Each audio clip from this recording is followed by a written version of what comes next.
ధన్యవాదాలు sir. So మన Vestige management అదేవిధంగా ప్రతి ఒక్కరికి పేరు పేరున థ్యాంక్ యూ చెప్పుకుంటున్నా. సో నా పేరు పూనం చంద్ అండి. సో మాది కొత్తగూడెం. సో నేను బిఫోర్ వెస్టీజ్ నేను పెయింటింగ్ వర్క్ చేశాను. ఒక 60 రూపాయల కూలీ దగ్గర నుంచి నా ఫ్యామిలీని పోషించడం జరిగింది.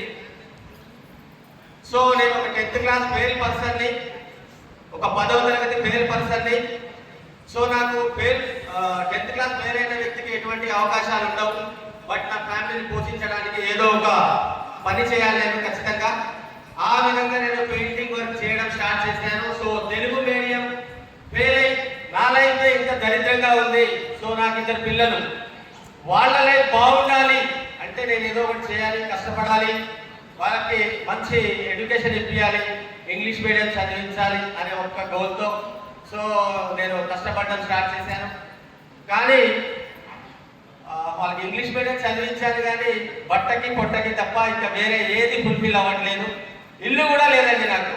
సో అటువంటి సిచ్యువేషన్లో 12-13 సంవత్సరాలు పెయింటింగ్ వర్క్ చేశాను.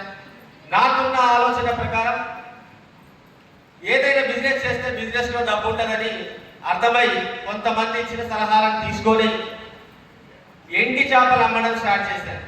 ఒక ఫుట్పాత్ మీద ఒక 5-6 రకాల ఐటమ్స్ తీసుకొని ఒక 2 కేజీలు పెట్టుకొని ఈ మార్కెట్లో ఈ లైన్లో అయితే ఇవి లేవు, దీనికి కాంపిటీషన్ లేదు, ఇది అమ్మితే కనుక నేను సక్సెస్ అవుతా అని డిసైడ్ అయ్యి అమ్మానండి. అలా అలా అలా ఒక 8-9 సంవత్సరాలు అమ్మడం జరిగింది. అలా 1 కేజీ 2 కేజీతో స్టార్ట్ అయిన నేను ఒక్కొక్క ఐటమ్ కిట్టా తీసుకొచ్చి అమ్మే స్థాయికి వచ్చాను. సో ఏదైతే ఈ 9 ఇయర్స్ నేను కష్టపడ్డానో ఎండ వాన చలి ప్రతిదీ అండి అక్కడ అంత ఈజీ కాదు. ఆ వాసన నేను వచ్చానంటే నా దగ్గర ఎండి చేపల వాసన వస్తూ ఉండేది. సో దాంట్లో ఇంకా చాలా ఉన్నాయి. అలా నేను చేస్తూ చేస్తూ మా పిల్లల్ని ఇంటర్మీడియట్ వరకు చదివించాను. ఒక ఇల్లు కూడా కట్టుకున్నాను. దాని తర్వాత మనందరికి ఏమొచ్చింది? లాక్డౌన్. అవునా కదా? సో అది వచ్చినప్పుడు నా వీధి వ్యాపారం కాస్త మళ్ళీ జీరో అయిపోయినప్పుడు సో మా గ్రేట్ అప్లైన్ అండి చందు కనక మహాలక్ష్మి, ఒకసారి గట్టిగా క్లాస్ ఇస్తారా? సో వాళ్ళ ద్వారా నాకు ఈ అవకాశం వచ్చింది. సో వాళ్ళు ఎప్పుడైతే స్టార్ డైరెక్టర్ అనే లెవెల్ కంప్లీట్ చేసుకొని ఆ రోజు ఛాంపియన్ డే, ఆ ఛాంపియన్ డే రోజు ఒక్క మీటింగ్కి రా అని 5 సార్లు ఫోన్ చేశారు వాళ్ళు. 5 సార్లు ఫోన్ చేసినా కూడా నేను తీసుకోలేదు.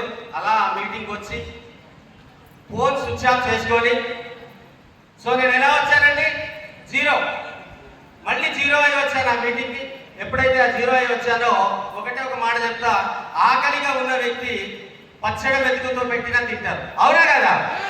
అదే కడుపు నిండా ఉన్న వ్యక్తి బిర్యానీ పెట్టినా తినలేడు. సో కాబట్టి నేను పూర్తి ఆకలితో వచ్చి ఫోన్ స్విచ్ ఆఫ్ చేసి ఆడ కూర్చున్నానండి. ఆ రోజున కూర్చున్నా, ఇదేంటి బోర్గా ఉంది, ఇదేంటి అర్థం కావట్లేదు, ఇదేంటి నేను చదువుకోలేదు అని ఏం అనుకోకుండా నేను ఆకలితో ఉన్నా కాబట్టి నాకు ఖచ్చితంగా నా ఫ్యామిలీ ఇక్కడ 0 ఇన్వెస్ట్మెంట్, 1 రూపాయి కూడా పెట్టుబడి లేదన్నారు, బాస్ లేదన్నాడు, టైం టార్గెట్ ఏం లేదు, కాంపిటీషన్ ఏం లేదు, అలాంటప్పుడు రిస్క్ లేదని చెప్పినప్పుడు దీని గురించి తెలుసుకోవాలా వదిలేయాలా? తెలుసుకోవాలా వద్దా? సో ఖచ్చితంగా నేను కూర్చొని తెలుసుకున్నా. ఆ ఒక్క మీటింగ్లో నాకు అర్థం కాల, కానీ నేను మళ్ళీ మీటింగ్స్కి అటెండ్ అయ్యి దీని గురించి తెలుసుకొని ఒక డిసిజన్ తీసుకొని మరి ఈ రోజున 3.5 years journey. So first month వెస్టీజ్లో నేను నా ఇంటికి కావాల్సిన ప్రొడక్ట్ నేను వాడితే నాకు 25 రూపాయలు వచ్చింది. వెస్టీజ్ సిస్టంలో నా హైయెస్ట్ ఇన్కమ్ 99,711 రూపాయలు. సో స్టార్టింగ్లో నేను ఎవరికి చెప్పినా కూడా నాకు వెస్టీజ్ ఎప్పుడో తెలుసు, నువ్వు ఇప్పుడు వచ్చావా, మేము ఎప్పుడో వాడాము అని రకరకాలుగా నన్ను డిమోటివేట్ చేశారు. అయినా కూడా విన్నదెవరు? సో మీటింగ్ అటెండ్ అయింది ఎవరు? నేను. కాబట్టి నా మీద నాకు ఫుల్ కాన్ఫిడెన్స్ ఉంది. సో అలా 11 నెలలండి. ఎవరి దగ్గర పోయినా ఎవరు జాయిన్ అవ్వలే, ఎవరు నాతో జర్నీ చేయలే. కానీ 11 నెలలు నా ఓపికని దేవుడు చూసి నాకు ఒక 3 డైమండ్ ఇచ్చింది అనమాట. సో వాళ్ళతో నేను వర్క్ చేస్తే ఒక 4 monthsలో నేను ఇందులో స్టార్ డైరెక్టర్ అనే లెవెల్ తీసుకొని 50,000 ఇన్కమ్ తీసుకొని హోండా ఎన్యూ కార్ తీసుకున్నాను కదా, 13.5 లక్షల హోండా ఎన్యూ కార్. ఒక్కసారి ఆలోచించండి, ఎక్కడో సంతలో కూర్చొని ఎండి చేపలు అమ్మే వ్యక్తి ఈ రోజున కార్లో తిరుగుతున్నాడంటే ఒక్కసారి ఆలోచించండి. సో మా ఖాందాన్లో కార్ ఎవరికి లేదు. నాకు చిన్న ఎక్సెల్ బండి, మా నాన్నగారికి సైకిల్. సో ఈ రోజున మా బాబుకి నేను కార్ గిఫ్ట్ ఇవ్వడం జరిగింది. ఎంతమంది ఇవ్వాలనుకుంటున్నారు? డిసైడ్ అవ్వండి, అంతే, డిసైడ్ అవ్వాలి. So okay, thank you so much. 1 minute. ఫైనల్గా నేను ఈ యొక్క చెప్తాను. సో నేను అంత స్పీకర్నే కాదు, బట్ నేను ఒకటేదైనా విన్నానంటే దాన్ని గట్టిగా పట్టేస్తా, చదువు లేకపోయినా. ఎందుకనంటే ఆ వరం నాకు దేవుడిచ్చాడు. సో ఓ మరణమా, ఓ మరణమా, నేను గెలిచేంత వరకు ఆగు. ఓ మరణమా, నేను గెలిచేంత వరకు ఆగు. గెలిచాననే తృప్తి నాకు ఉంటుంది, గెలిచిన వ్యక్తిని తీసుకోబోయే తృప్తి నీకుంటుంది.